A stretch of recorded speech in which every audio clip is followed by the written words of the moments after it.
Okay, so we've talked a lot about risk, but there's another piece that we're forgetting about, and we can't forget about this because this is really critical.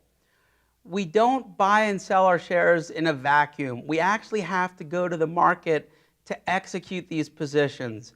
And guess what? They're going to be impact cost. So what is one of the most interesting things that I think is going on in the industry?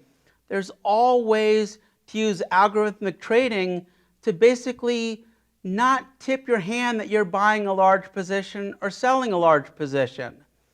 But the other thing we need to think about, it seems like today most investors and portfolio managers are extremely aware of direct cost. We know exactly how much it costs. We know exactly how much it runs to run our trading department. And we can even allocate how much risk that we want to give them. But what we forget about are the implicit costs with trade execution.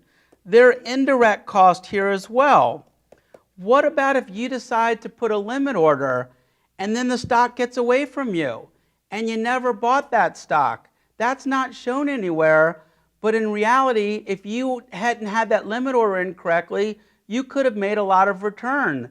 That has to be factored in. What about slippage? That's another thing. Or what about changing your decision on a stock? Or what if you only get some of your stocks filled and not the others? It's not enough to just look at commissions. We have to look at the trade execution. We'll cover this much later towards the end of the course when we start actually looking at trade execution. So here's a few things that you need to think about. Here's an interesting story. So Warren Buffett, when the news comes out that he bought shares in a company, guess what? The price of the shares automatically jumps up. Why? There are a lot of hedge funds and managers out there. Hey, if Warren Buffett's going to buy it, I'm going to buy it. So if you're buying shares, you're pushing the security price up. If my expected return, I was factoring in a 20% rate of return, and the stock's already up 19% because so many people have bought the shares, I can't go into this stock anymore. It just reduced my alpha. Same thing for selling.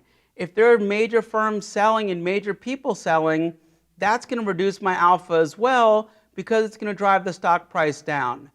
The next thing I want you all to think about too is this trade execution. Again, we're going to talk a lot about this later on in the course, but slippage is a legitimate problem. And the other issue, like I said, what if you place a limit order and you place the limit order too tight to the market and the market jumps over you, or you never get that price? Those are major issues that you have to think about.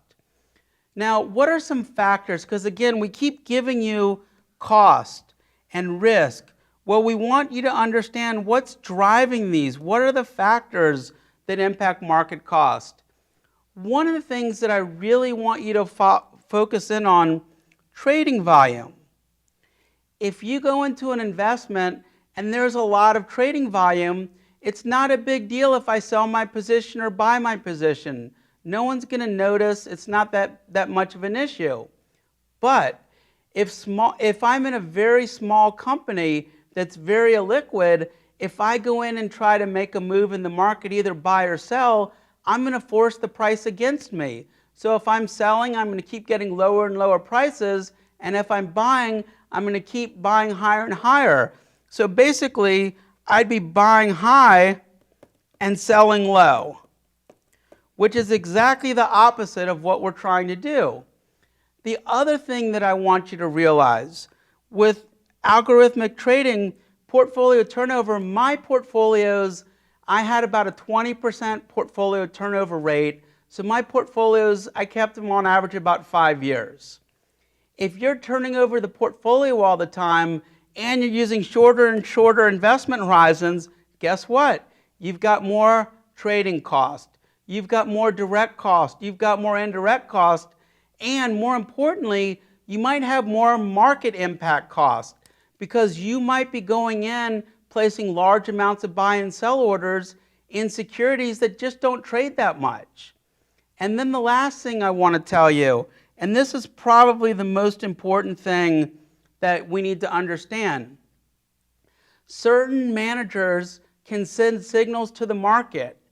When I first started as an analyst, I kept a really close eye on executives and how many were selling shares, how many were buying their shares. I figured they knew something more than I did. Also, if major investment shops are now buying or selling firms, this actually sends a signal. These signals actually are going to impact market cost because, again, if there's a lot of people buying, they're driving up the price. If there's a lot of people selling, they're impacting the selling price that you can get. So again, to summarize this, trading volume, portfolio turnover, all of these things signals and information that astute investors are aware of and quite often benefiting from.